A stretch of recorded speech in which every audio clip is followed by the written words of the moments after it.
Hey, Star Wars fans. Welcome to the third episode of the Star Wars Fanpedia Community Showcase. I'm Brandon Ray, the founder of Fanpedia, and with me today is Fanpedia admin Brian Linder. We've Hello. got a lot to talk about, so let's just get right to it. So this weekend, it was the Disney D23 Expo, where it was originally rumored we might hear and see some news from Episode 7. The running wisdom was that it might be a good place to show the return of Mark Hamill and Carrie Fisher and Harrison Ford, because they did the same thing with Johnny Depp and Jack Sparrow a couple of years ago. We didn't really get anything at all except to find out that Episode 7 is still on track for summer 2015 and that the franchise is a major priority for Disney. So, Brian, what do you make of the lack of news at a D23? Well, we keep getting a lot of like non-news from everyone. I feel Yeah, like I don't know. It's news, and I'm glad to hear JJ's still in. They wanted to reinforce that because of the rumors that went around that he may not be. But I don't know. We both thought, and we discussed this a little bit, that we would see some Star Wars news out of one of the big three fan events this summer, but we've seen nothing. And I'm a little disappointed, but at the same time, I'm also heartened a little bit, just because maybe this is a good sign, that they're kind of keeping it close, that they're holding back a little bit, and that's going to be a joke when a year from now, you can't look left or right and not see something with Star Wars Episode 7 on it probably. But anyway, I don't know. I'm disappointed, but I feel I feel like they know what they're doing. They don't need really to hype the thing, obviously, because we're sitting here talking about it. Everyone yeah. else is talking about it. Disney has other things that they need to put out in front of people, like Tomorrowland, Saving Mr. Banks. But Star Wars is something that sells itself, so they don't need to actually put that out there. I guess that's kind of where I'm at with it right now. I'm still a little sad though. I wanted to see something. So there was a bit of a tease there. We're not really sure what it was, but there was something called Orange Harvest, which Yeah, we harkens back to the days when Return of the Jedi was called Blue Harvest to get people off their trails. So what did you make of Orange Harvest? so okay, yeah. They had this display there at the expo in the Imagineering section, the Disney Imagineering, um, called Orange Harvest, and they had these crates that were like labeled with the name Orange Harvest and all these other kind of catchy Star Wars references, like Bantha milk, I think was one of them. And there was like a lightsaber assortment label on one of them. And then you had one where it was like an R2 shaped hole cut out of the front, and R2 was kind of roaming around for photo ops, like in front of the display. What I make of that is, I mean, it's kind of an obvious tease for the upcoming theme park expansions based around Star Wars. They had even some blueprints with the Star Wars logo kind of like peeking out of a few of the crates. I think that we'll probably see. I don't know. It won't be long before we see confirmation of that kind of stuff. I just feel like they're gonna want to capitalize on that soon, and announce something and start getting construction going. But I don't know. I think I've seen some speculation about, will it be like a full-on like Harry Potter style, Universal's Harry Potter world? Will it be like that expansive, or will it just be like a cantina restaurant and a speeder bike attraction? So I don't know. Maybe they start with that and expand it. I personally feel like it's going to be a bigger deal. Like they're going to go big with this thing. Yeah. Um, I know there's been some discussion online about where it's going to be. Will it be at Disneyland? Will it be at Walt Disney World in Florida? The name Orange Harvest kind of applies to both. I think it's sort of like a callback to like the fact that the land where both parks were built on was once orange groves, actually. So yeah, I don't know. We could Yeah. see. I I know they've got a lot more real estate, obviously, to play with in Orlando. So I personally think we'll see something there, um, and maybe something on a smaller scale at Disneyland, like California Adventure or something like that. Yeah, I have a feeling that they'll probably start off in Disneyland only because Celebration's going to be in Anaheim, basically Okay, right across the street from that's Disneyland. true. That's true. But what we've seen normally when they build something at Disney World or Disneyland, whether it's Cars Land or Star Tours or Alien Encounter, whatever it may be, it always ends up going to the other park. So Right. whatever we get in one place will most likely go to the other place too. So I think we're looking at probably some pretty big expansion for both Disneyland and Disney World. Yeah, yeah. I can't wait, dude. It's gonna be awesome. Yeah, and I really hope it's in Disney World only because it's so much closer. Right, for me. Yeah, for me Yes. too. For me too. Um, so we also heard a rumor yesterday, kind of an interesting one, that Emperor Palpatine might be returned. Well, let me back up a little bit. The rumor was on Jedi News, and it was that Ian McDiarmid was going to be returning to Star Wars. It was an unnamed source, so take it with a grain of salt. Right. But if Ian McDiarmid is returning to Star Wars, then there's only one real option for that, and that's Emperor Palpatine would somehow be at play in the new movies. What do you think about that? I don't know, dude. I really don't like it. I think it's kind of gimmicky. Um, I think it's cheap, dude. I at the same time, this feels legit. Like the way this is breaking, like it seems like it might be true.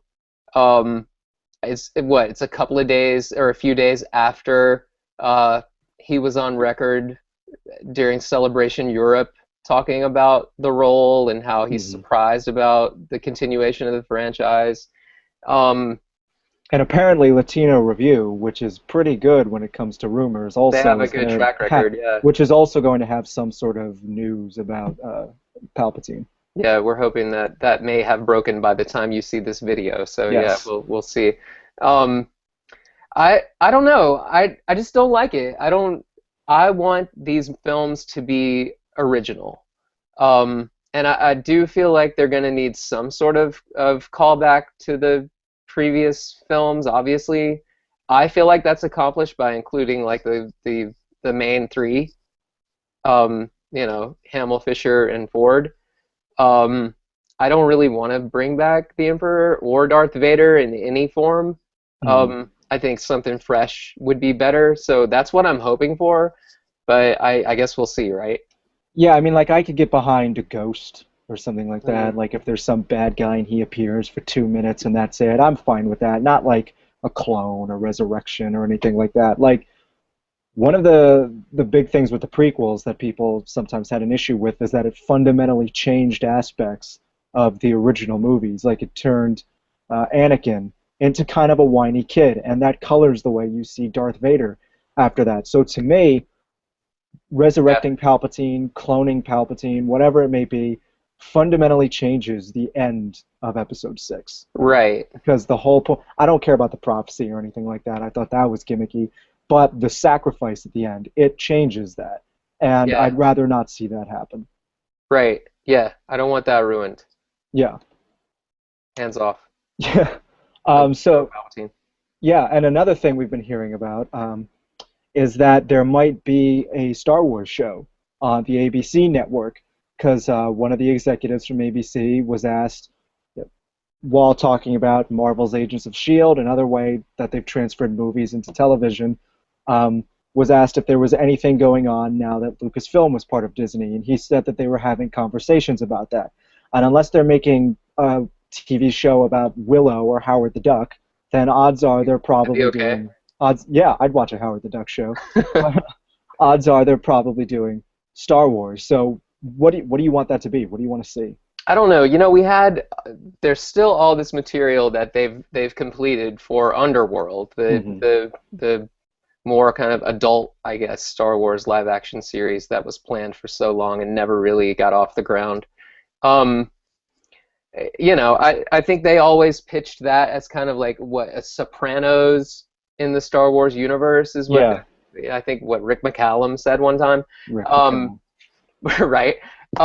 But anyway, yeah, I don't necessarily think that's gonna work for Disney. Um, I think we'll see something along the lines of like Once Upon a Time, Mm. um, something that takes Star Wars and kind of puts a pop spin on it, makes it kind of mainstream and accessible, with this kind of existing mythology made a little more mainstream and fun. Um, I think that's what we'll see. Um, And I don't mind that. I'm not opposed to that. That doesn't like offend my geek sensibilities. Yeah, I think we're really gonna have to wait and see until what Agents of Shield does, Yeah. because I mean they've shown the pilot at a couple events now. It seems to have positive reviews, but out in the mainstream, we don't really know what that's going to look like, how it's going to, feel like it's part of the cinematic universe. So I think if that's successful, then that's probably a formula they'll try to replicate for Star Wars, especially when Underworld. The big problem with that was always that they basically made 1 hour movies and they made 50 of them. Hmm. And when you have that much CGI, when you have that much locations or whatever you're going to do, that was really expensive. And the Yeah. expense was the only reason that they didn't make it. And I'm not sure that television has certainly gotten better as a medium to tell stories like you would in movies, but I'm not sure if the cost is quite there yet. I think they'd have to probably scale that show dramatically in order to make it work. Hmm. I'd still love to see that show, man. It But would, yeah, like, even if they just released the scripts, I'd like to right. read them because I know, like, George Lucas had a hand in it, Rick McCallum had a hand in it. Richard Marquand's son, Richard Marquand, the director of Return of Okay. the Jedi, Right, he right. was apparently supposed to be the director or something, and he was involved in it. So, Hmm. you have these talents, and I'd like to somehow see them. Yeah, I don't know. I'd watch anything. Put the Star Wars logo on it, I'll watch it. Yeah, I mean, I'll watch like the OC, but with Star Wars characters. I'd like to see something different. Right. Something outside the world of the movies, like maybe they do a Knights of the Old Republic show or something like that. I think everybody could get behind that one. Yeah. So that could Yeah. probably be very successful. No teen drama. No like Star Wars teen drama. It's not working for you. Well, I don't know. I mean, I guess it depends on what it means by teen drama. Luke Skywalker wanted to go into Tosche Station and pick up some power converters, so there's always Nice. been a little bit of Dude, teen you're drama in onto those something. movies. You're onto something here. Like Well, I that's mean, I remember when they were talking about Rebels, one of the big hmm rumors with Rebels was that the main characters are going to be teenagers, and I remember people freaked out about right, that. And right, I reminded people, look, Luke Skywalker was a teenager, Princess Leia was a teenager. Just because it's teenagers doesn't mean it's going to be 90210. So, right, right. Nice. yeah, so I think that's probably all we have. This is a short week. Did you want to add anything? I've got nothing. That's it. All right, so Been a slow force to news be with week. you. Yep. Hopefully, we have something next week. Until then, I hope you enjoyed the show and take care.